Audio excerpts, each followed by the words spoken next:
यहाँ से स्टार्ट ये जरूरी है, ये जरूरी है। मुझे पता लगता है कि कहाँ से अपनी शुरुआत हुई है।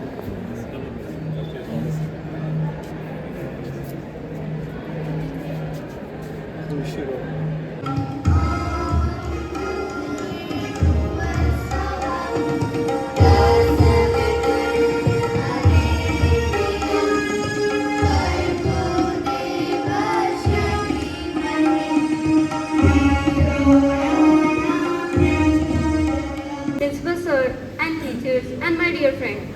Today I would like to speak about the main problem in our lives, mobile addiction and cybersecurity.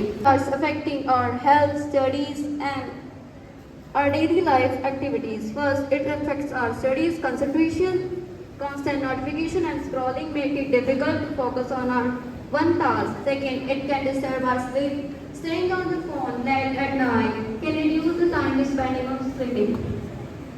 आज हम एक डिजिटल युग में जी रहे हैं। कंप्यूटर, इंटरनेट और स्मार्टफोन हमारे जीवन का एक अहम हिस्सा बन चुके हैं।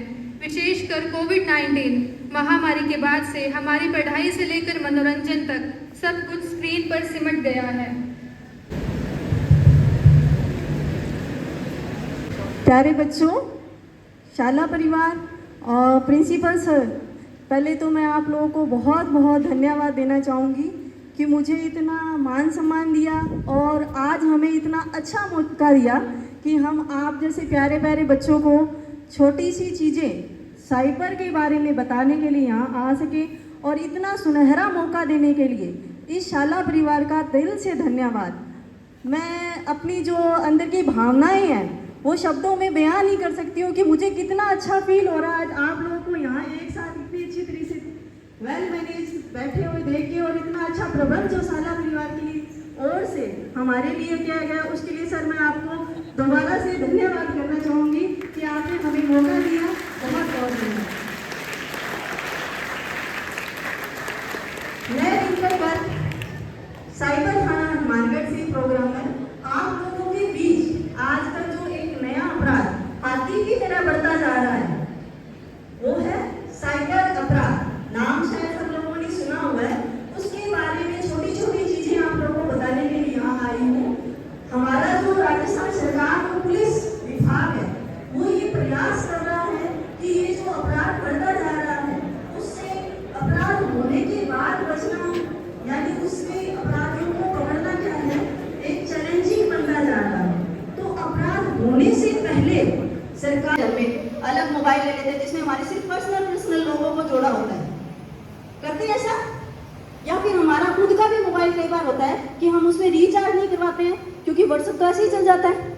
अगर आपको चेक करना है कि आपके नाम से कहाँ सिम ली हुई है तो एक पोर्टल है, मैं बताना चाहूँगी मैम, अगर आप चेक करना चाहें टैप कोप, आपसे कोई परमिशन नहीं लेती है, कुछ भी नहीं लेती है, कोई फोटो, कोई वीडियो, कोई कुछ भी।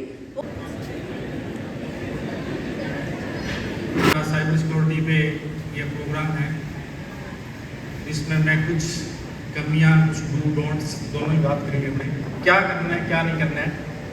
कोई छोटी मोटी गलती हो जाएगी, आप जैन जी हो, आप तो थोड़ा सा और दीजिएगा। So my question is this, like this is the era of AI. We use a lot of AI platforms like ChatGPT or Gemini, or it can be anything. So that AI saves our data on the basis of the question that we ask them. Like they have a lot of information about us, like our identity or anything that we ask them. So how can we save us from that thing? Like, is there any harmful thing that AI can do in future with our data? देखो, आपने AI के बारे में पूछा है कि जो हम उससे सवाल कर रहे हैं और डेटा हमारा सेव भी हो रहा है उसमें। AI का प्रयोग करना बुरा नहीं है, लेकिन उसमें अपनी पर्सनल अगर कोई जानकारी भर रही है कि आजकल एस्ट्रोलॉजी का जो सिस्टम चल रहा है, मेरी जन्मतिथि ये है, मेरी ये चीज़ है, वो आपकी सेव हो रही है। वो खतरनाक है। पर्सनल डेटा सेव नहीं करना है उसमें। किसी दूसरे के नाम से असली बन के आप उसको दिखा रहे हो कि मैं ही हूँ, वो साइबर क्राइम है। साइबर फ्रॉड आपको वित्तीय हो सकता है, आपको झांसे में लेके सपने दिखा के कुछ भी किया जा सकता है। साइबर फ्रॉड, साइबर क्राइम क्या चीज़ है, क्या करना है, क्या नहीं करना है, किन चीज़ों से हमें बचना है, और मैं उम्मीद करता हूँ कि इन चीज़ों को, इन बातों को आप घर पर चर्चा करेंगे, अपने परिवार में इसकी जानकारी देंगे, ताकि कोई भी इन चीज़ों में ना फंसे। बच्चों के लिए विशेष करके बहुत अच्छी बात इन्होंने बताई कि गेम्स से कितना बड़ा रिस्क है, अपना अकाउंट आप शेयर करते हो तो कितना बड़ा रिस्क है। तो इन सब चीज़ों से बचने की ज़रूरत है।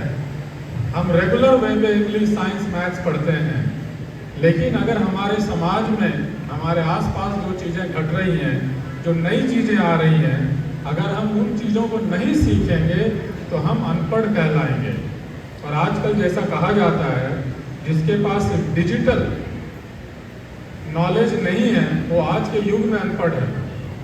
कई लोग जो मोबाइल नहीं चला पाते हैं, स्मार्ट मोबाइल, ईमेल नहीं चेक कर पाते हैं, मोबाइल से रिजर्वेशन नहीं करवा पाते हैं, होटल नहीं बुक करवा पाते हैं, तो उनको अनपढ़ ही कहा जाता है।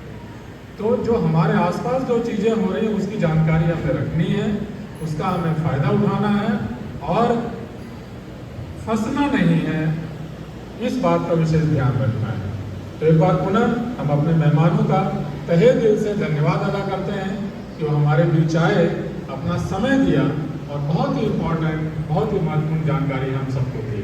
जय हिंद, जय Bharat. Thank you, sir. As we close the curtains on this beautiful event, our words are full of deep admiration and respect. We extend our highest gratitude to our honorable guests for giving us their valuable time, wisdom, and guiding light today.